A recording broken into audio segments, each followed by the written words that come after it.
வணக்கம் யுவர்ஸ். இன்று நம் கண்ணனுக்கு அன்னக்கூடை என்று விதவிதமான நெய்வேத்தியங்களை படைத்து கொண்டாடும் ஒரு விழாவிற்கு செல்ல நேர்ந்தது. அவ்விழாவினை பற்றி தெரிந்து கொள்வோமா? அன்னக்கூடை வடக்கே தீபாவளியை ஒட்டி அன்னக்கூட் பண்டிகை என்று பெரிதாக கொண்டாடுவார்கள். பிரஜபூமி, பிருந்தாவனம், மதுரா, கோகுலம் போன்ற ஊர்களில் விசேஷமாக மற்றும் வடக்கே எங்குமே இந்த பண்டிகை கோவர்தன மலைக்கு நன்றி கூறி அவர்கள் படைத்த நைவேத்தியங்களை கிருஷ்ணனே கோவர்தன மலையாக உருமாறி உண்டு கழிப்பதாக ஐதீகம். இது கண்ணனுக்கு படைக்கப்படும் நைவேத்தியங்களின் அணிவகுப்பு என்று கூட சொல்லலாம். அத்துணை இனிப்பு கார வகைகள், பலகாரங்கள், சித்திரான்னங்கள், பழங்கள் என நிறைந்து காணப்படுகிறது. நங்கநல்லூர் திரு ஜே.கே. சிவன் அவர்கள் தலைமையில் அவரது குடும்பத்தாரும் இணைந்து வருடந்தோறும் நடத்தும் இந்த நிகழ்வு அற்புதமாக இருந்தது. உள்ளகரம் தங்கவேல் அவென்யூவில் வகுளா அப்பார்ட்மெண்ட்டில் இன்று நடந்த ஒரு ஆன்மீக நிகழ்வு இது. கண்ணனுக்கு நிறைய நெய்வேத்தியங்கள் கொண்டு வரப்பட்டு எல்லோராலும் சேர்ந்து வழிபடும் நிகழ்ச்சியாகும்.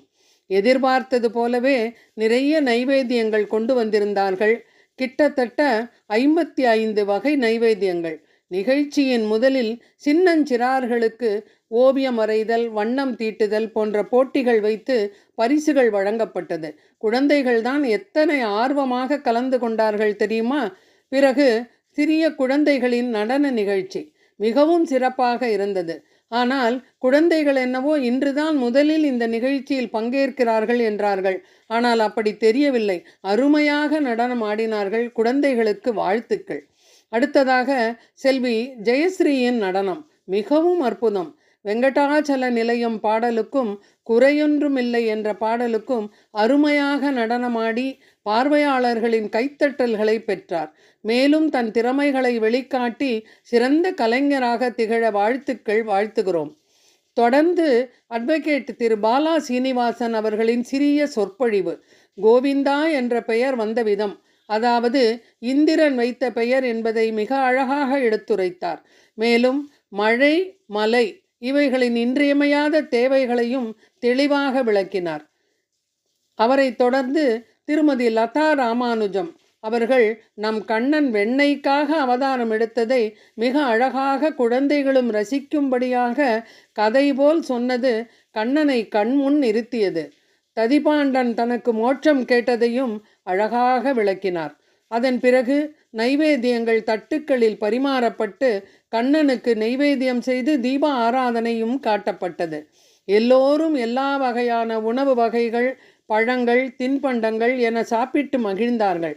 ஒரு ஆன்மீக நிகழ்வு மனதிற்கினியதாய் அமைந்தது எனலாம்.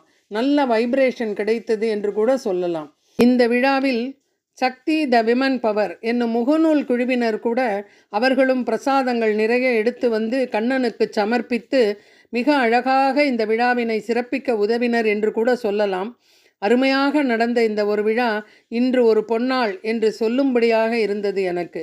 மிகவும் அருமையாக மனதிற்கினிய இந்த விழாவினை கலந்து கொண்டதோடு இல்லாமல் உங்களுக்கும் இந்த விழாவினை பற்றி தெரிவிக்க ஆசைப்பட்டேன். இந்த வீடியோவில் உங்களுக்காக தெரிவித்திருக்கிறேன். நீங்களும் கண்டு கழியுங்களேன். வரும் வருடம் நீங்களும் கலந்து கொள்ளலாமே. நன்றி, வணக்கம். அச்சுதம் கேசவம் ராமநாராயணம் கிருஷ்ண தாமோதர வாசுதேவம் சீதபம் மாதவ கோபிகா பல்லவ ஜானகி நாயக ராமச்சந்திரம் பஜ அச்சுதம் கேசவம் சத்யபாமாதவம் மாதவம் சீதவ ராதிகா ராதிகா இந்திரா மந்திரம் சேதசா சுந்தரம் தேவகி நந்தனம் நந்தஜம் சன்வத்தே விஷ்ணவே ஜிஷ்ணவே சங்கினே சக்ரினே ருக்னமீராகினே ஜானகி ஜானகி அச்சுதம் கேசவ ராமநாராயண கிருஷ்ண தாமோதர வாசுதேவம் பஜ வாசுதேவம் பஜ. தேங்க்யூ.